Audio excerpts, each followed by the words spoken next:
Good evening everyone, it's President's News on the 3rd of June 2020. It's Global Running Day and tonight we are outside the Railway Hotel in West Wickham. This is a site that you would run past on the Paris Handicap. Round 2 would have been last weekend. Good evening, Grace Scopes. Hi, Mike Peel. Hi, Anne Cilia. How are you? Oh, Robert Brown. How are you doing? How's the diploma? Good to see you there. This is, of course, on the route of the Paris Handicap. The railway reached West Wickham in 1882, and that's when the hotel was built. And in 1921, the club started using the railway inn behind me, or the railway hotel behind me, as a base. Before moving to our present clubhouse, which was open on the 1st of January 1927. So one of the reasons that we're here is that we had a very imaginative Wednesday Nighters challenge, which was to run past train stations, which I thought was a great one this week. Adrian Stock's really coming up with a great initiative there, and everyone's inputting into him with great ideas. So that's obviously captured a lot of people's imagination.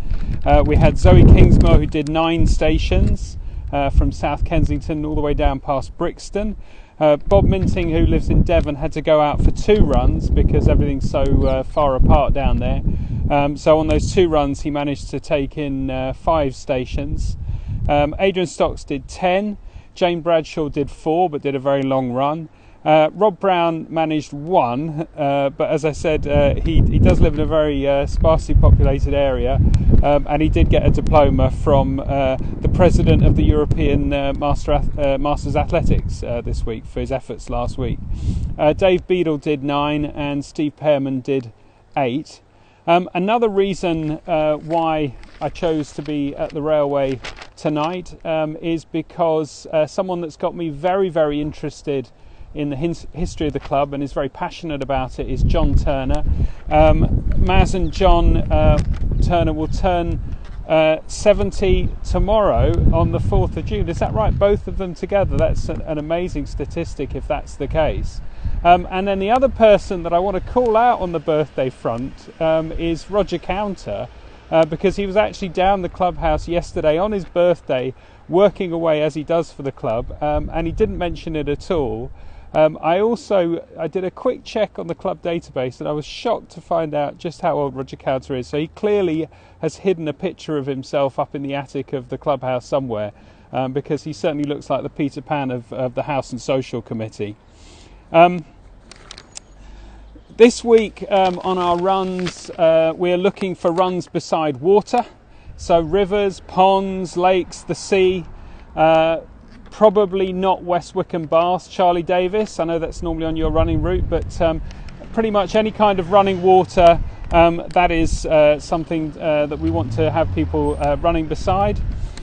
Javelin throwers have a chance to compete this week. There is a javelin throwing competition taking place. Paul Byfield has put up the details on the Facebook page. It's a virtual competition, but you do get to throw real javelins.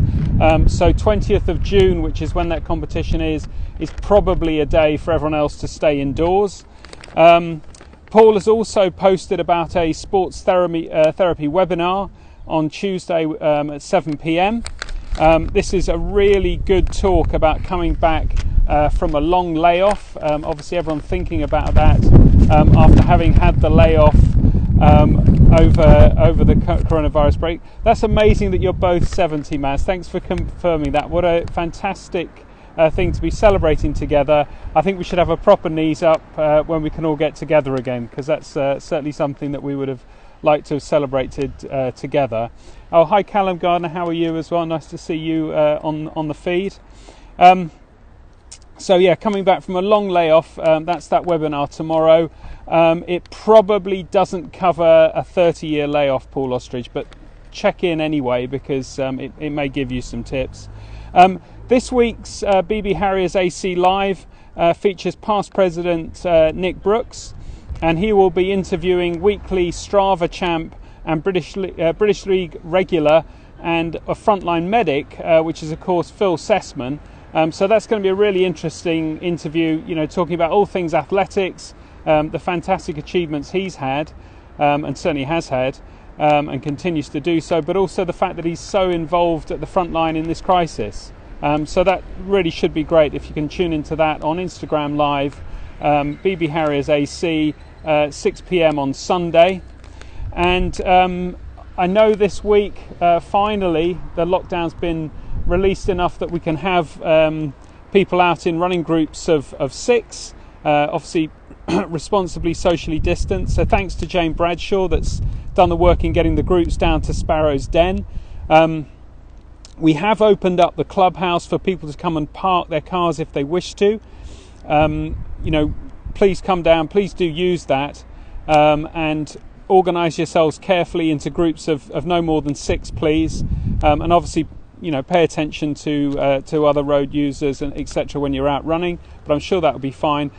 We haven't opted to open the clubhouse at this point, the facilities such as changing and so on and so forth, but really think that makes sense given the difficulties of cleaning and so on and so forth. So that's the good news anyway. So we're gradually coming back. It will be great to see everyone. If you are popping down for a run, certainly beep your horn, because I'm upstairs in the clubhouse. I'll definitely come out on the balcony and give you a royal wave. Anyway, that's your presents news for this week. Sorry, it's a bit windy and a bit cold, so I'm going to end it here. But great to see everyone from this historic location. Have a great evening.